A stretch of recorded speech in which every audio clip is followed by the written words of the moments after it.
নামাজ পড়া এটা ইহুদিদের তরিকা। আপনি মোবাইলে লেখেন যে ইহুদিদের নামাজ বা ইহুদিদের ইবাদত লেখেন, তারা এইভাবে হাত বেঁধে নামাজ পড়ে।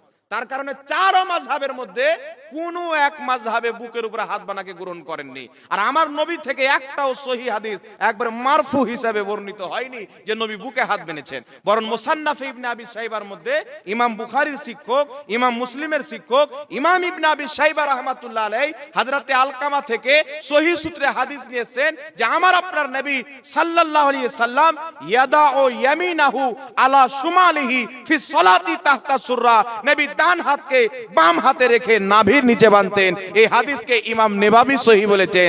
এই হাদিসকে লা মাযহাবিদের ইমাম আব্দুর রহমান মুবারকপুরি নিজের কিতাব তোহফাতুল আহওয়াজিতে সহিহ বলেছেন। বল সুবহানাল্লাহ। এটা তো একটা হলো। ইমাম ইবনুল বার রাহমাতুল্লাহ আলাইহি নিজের কিতাব আত-তামহিদ কিতাবের 20তম খণ্ড 78 নম্বর পৃষ্ঠা, বাইরুত লেবাননের ছাপ, হযরতে আলী থেকে এই হাদিসটি রয়েছেন। বর্ণনা করেছেন উকবা বিন সাহবান। তিনি বলছেন ফাসাল্লি লিরাব্বিকা ওয়ানহার। এই আয়াতের তাফসিরে হযরতে আলী বলেছেন নামাজে ডান হাত বাম হাতের উপরে রেখে নাভির নিচে বাঁধতে হবে। এই হাদিসটাও সহিহ, জোরে বলেন সুবহানাল্লাহ। মুসান্নাফ ইবনে আবি শাইবার 3939 নম্বর হাদিসে সহিহ হাদিস রয়েছে নাভির নিচে হাত বাঁধার। মুসান্নাফ ইবনে আবি শাইবার মধ্যে 2-3টা হাদিস সহিহ হাদিস আছে যে নাভির নিচে হাত বাঁধতে হবে। তাই বিরাদর ইসলাম, বুকের উপরে হাত বাঁধার আমি দয়া করে বলবো যারা বাঁধে, ভাই একটা হাদিস চাও তোমার মৌলবীর কাছে, আর তোমাকে যখন পাঠাবে তুমি হাদিসটা আমাকে তারপর পাঠাও। তাহলেই তুমি বুঝতে পারবে যে নাম আহলে হাদিস দিয়ে হাদিসের সঙ্গে কত বড় জালিয়াতি করা হয়েছে। এবার আগিয়ে যাই বিরাদর ইসলাম, চলে আসে নামাজের মধ্যে আমিন বলা। সৌদি আরব থেকে ওই ছেলেটা চাউকটা বলে দিই এখানে বাঁধো। আগে বললাম আচ্ছা এখানে হাত বাঁধো, তুমি হাদিস পেয়েছো না মদিনাতে কাউকে দেখেছো তাই বাঁধছো? বলছে হুজুর মক্কা মদিনাতে ইসলাম ওখান থেকে এসেছে, তাহলে মক্কা মদিনা তো আমাদের জন্য দলিল হওয়া উচিত। তো আমি ওকে 2টা ভিডিও দেখালাম। একটা ভিডিও দেখালাম যে সৌদির সরকার প্রকাশ্যে দারু বিক্রি করাকে অনুমতি দিয়েছে। আমি বললাম তাহলে এটা করা যাবে ভাই, এটাও তো সৌদি আরবে আছে। আর একটা দেখালাম 2021 সালে সম্ভবত সালমান খান আর শিল্পা শেট্টি, ভারতের নায়ক নায়িকা, পেপারে পড়তে পড়তে নামই মুখস্থি হয়ে গেছে। এরা দুইজনকে ডাকলো সৌদি আরবের রাজধানী রিয়াজে একটা সিনেমা হল উদ্বোধন করার জন্য। সেখানে গিয়ে সালমান খান শিল্পা শেট্টি ড্যান্স করলো, তার সাথে সৌদি আরবের মহিলারাও জেন্টসরাও ড্যান্স করলো। তাহলে বলো তো ভাই এটা তাহলে তোমাদের জন্য জায়েজ হবে? হবে? কথা বলেন হবে কি?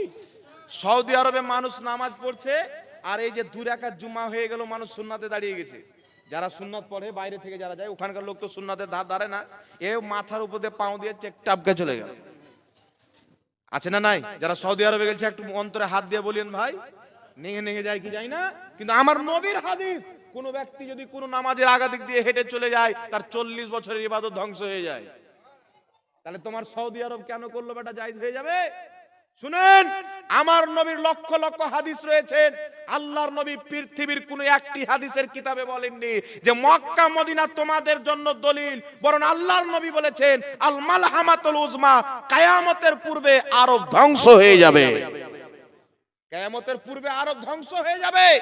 আজকে বেশ্যাখানা আরবের মাটিতে, দারু বিক্রি করা প্রকাশ্যে হালাল করে দিল আরবের মাটিতে, সিনেমা হল তৈরি হয়েছে আরবের মাটিতে। শুধু না ফরজ পড়ে পালিয়ে গেল, সিগারেট খাচ্ছে, আজানের টাইম হয়ে গেল জামাতে, সিগারেট ফেলে নামাজ পড়ে উড়ে গেল, উজুরও ধারে না, কাবার দিকে পাও করে বসে আছে। আমার নবী বলেছেন, স্বয়ং আল্লাহ কোরআনে বলেছেন তোমরা আল্লাহর শিয়ারের ইজ্জত করো, সম্মান করো, কাবার ইজ্জত করো। ওইদিকে মুখ করে পেশাব করতে নবী নিষেধ করেছেন, পিঠ করে পেশাব করতে নিষেধ করেছেন। উলামায়ে কেরাম বলেছেন যেই জিনিস মানুষের দিকে করলে মানুষের বেয়াদবি হয়, ওই জিনিস কাবার দিকে করলে কাবার অপমান হবে। এখন আপনারা আমার বাপের সমতুল্য লোক আছেন, আমি যদি এইভাবে পাউটা বাড়িয়ে দিই, আপনাদের সম্মান হবে না অপমান হবে? এখন মৌলবি ফতোয়া দেয় না যে কাবার দিকে পাও করে ঘুমানো যাবে না, এইরকম কোনো হাদিস নাই। তো তোমাকে চাপ্পাল দিয়ে মারা যাবে না, এটা কোন হাদিস আছে দেখাও তো? দেখাতে পারা যাবে? একটা জিনিস হয় বাবজি, এই জন্য কোরআন পড়লে গেলে কিছু দালালত জানতে হয়, কিছু নস, দালালাতুন নাস, ইবারাতুন নাস, ইক্তেজাউন নাস, ইশারাতুন নাস। তো স্পষ্ট ভাবে আল্লাহ বলছেন আমার শেয়ার, আল্লাহর শেয়ারগুলির ইজ্জত করো, সম্মান করো। এখান থেকে দালালাতুন নাস হয়ে গেল, ইশারাতুন নাস দিয়ে স্পষ্ট প্রমাণ হয়ে গেল কাবা হচ্ছে একটি আল্লাহর মহান শেয়ার। এই কাবার দিকে থুপ ফেলাও যাবে না, এই কাবার দিকে মুখ করে পেশাব করা যাবে না, এই কাবার দিকে পিঠ করে পেশাব করা যাবে না, এই কাবার দিকে পা করেও ঘুমানো যাবে না। এটাই উলামায়ে কেরাম বয়ান করেছে। যুগের 1400 বছর পূর্বের উলামাদের এটাই আকীদা ছিল, কিন্তু আজকে মৌলবি এসে বলছে ঘুমাও না কাবার দিকে পা করে। এই জন্য কাবা যখন যাবেন দেখবেন এই কাবার দিকে পা করে, সামনে কাবা বসে আছে, কোরআন জাঙ্ঘের উপরে রাখা আছে। ফতোয়া কি দিচ্ছে? বিনা উজুতে কোরআন ধরে পড়া যায়। মহিলারা ঋতু অবস্থায়, অপবিত্রতার অবস্থায় কোরআনকে ধরে পড়বে, এরকম ফতোয়া দিয়েছে না দেয়নি? মাযহাব না মানলে কোরআনকে অস্বীকার করে দেয়। যেই ব্যক্তি মাযহাব মানে না, আমি না, ইমাম সাবি লিখেছে ওই ব্যক্তিকে পথভ্রষ্ট হওয়া থেকে কেউ বাঁচাতে পারে না। তো আমরা চোখে দেখেছি বাংলাদেশের মৌলবি বলছে বিনা উজুতে কোরআন ধরে পড়া যাবে, বাংলাদেশের মৌলবি বলেছে মহিলারা ঋতু অবস্থায় কোরআন ধরে পড়বে, কিন্তু আল্লাহর কোরআন বলছে লা ইয়ামাসসুহু ইল্লাল মুতাহহারুন, বিনা উজুতে কোরআন ধরা যাবে না। আল্লাহ বলেছেন যে অপবিত্রতার অবস্থায় বা বিনা উজুতে, এটা মুতলাক। উজু ও মুফাসসিরিন বলেছেন, পবিত্রতাও বলেছেন। আপনার দেহ না পাক আছে উজু করে ধরে নেবেন না, আগে পবিত্র হতে হবে। আপনি পাক আছেন ধরে নেবেন না, পাক থাকার শর্ত উজু করতে হবে, তারপরেই আল্লাহর কালাম ধরা যাবে। এটা আপনার আমার বাপের লেখা কিতাব না, এই কালামটা হচ্ছে কুল কায়নাতের স্রষ্টা মহান রব্বুল আলামিনের। ওর ইজ্জত করতে হবে, কারণ না পাকিকে আল্লাহ পছন্দ করে না, অপবিত্রতা ইসলামের মধ্যে নাই। তাই বিরাদর ইসলাম, এটা কোরআনের বিপক্ষে ফতোয়া হলো কি হলো না? আল্লাহর কোরআন বলছে তোমরা তোমাদের বাচ্চাদেরকে দুধ পান করাও 2 বছর। কত বছর বাবা? 2 বছর আল্লাহর কোরআন বলছে। আর বাংলাদেশের মৌলবি বলছে যতদিন মায়ের দুধ হবে ততদিন পান করবে। এবার দেখছে তো কোরআনের বিপক্ষে বলে দিয়েছি, তো তওবা করলে আমার আচ্ছা 2 ঘন্টা 3 ঘন্টা আমরা বক্তব্য দিই বাবা, তো কোথাও তো ভুল হতে পারে, মানুষ বলতে ভুল হবে কি হবে না? কিন্তু আমি আমার কথা বলছি আল্লাহর কসম, কেউ একটা তালবে ইলম যদি বলে হুজুর এটা আপনি ভুল বলেছেন, আমি সঙ্গে সঙ্গে তওবা করব, কারণ আমার এটা বিশ্বাস যে আমার দ্বারাই ভুল হতে পারে। এই মৌলবি যখন দেখছে যে আমি আল্লাহর কোরআনের বিপক্ষে ফতোয়া দিয়েছি, তো মানুষকে বলছে যে কোরআন পাকে যেটা আছে যে 2 বছর দুধ পান করাতে হবে, এটা দুধ মা বানার জন্য। কত হলো মিথ্যা কথা। অথচ এটা যেই মা বাচ্চার জন্ম দিবে তার ব্যাপারে আল্লাহ বলেছেন, প্রত্যেক তাফসীরের কিতাবে লেখা আছে।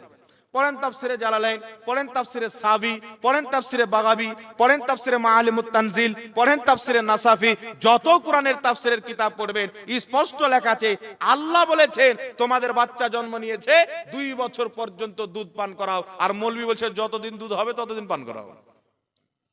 তাহলে কোরআনের পক্ষে হলো না বিপক্ষে হলো? তাহলে দাড়ি টুপি ছেড়ে মানুষকে ইহুদি কিভাবে বানাচ্ছে দেখেন। আমরা মনে করি স্পেনে কোরআন ছিঁড়ে দিল, আগুন দিয়ে জ্বালিয়ে দিল তো কোরআন অপমান না করে দিল। কত মিছিল, গোটা পাকিস্তান মিছিল, গোটা কাশ্মীরে মিছিল, গোটা কর্ণাটকে মিছিল, কিন্তু মৌলবি যে বলছে যে কোরআন যদি পুরাতন হয়ে যায় তো পুড়িয়ে জ্বালিয়ে শেষ করে দাও। হাদিস কি? উমারে ফারুকের জামানায় জ্বালিয়ে দেওয়া হয়েছে।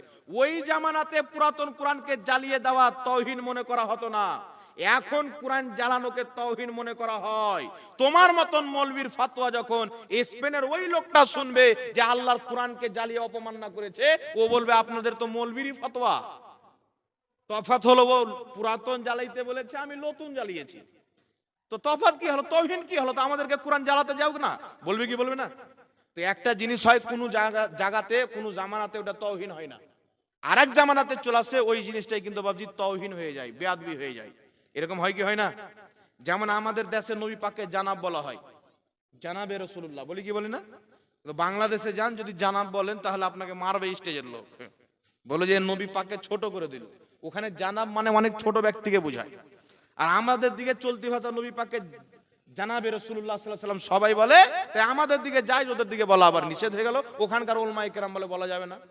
তাই একটাই শব্দ এক জায়গায় ব্যবহার হচ্ছে, আরেক জায়গায় ব্যবহার হয় না। বুঝতে পারছেন কি পাচ্ছেন না আমার কথা? তাহলে কোরআন পাকের বিরুদ্ধে কটা ফতোয়া হলো বাবা?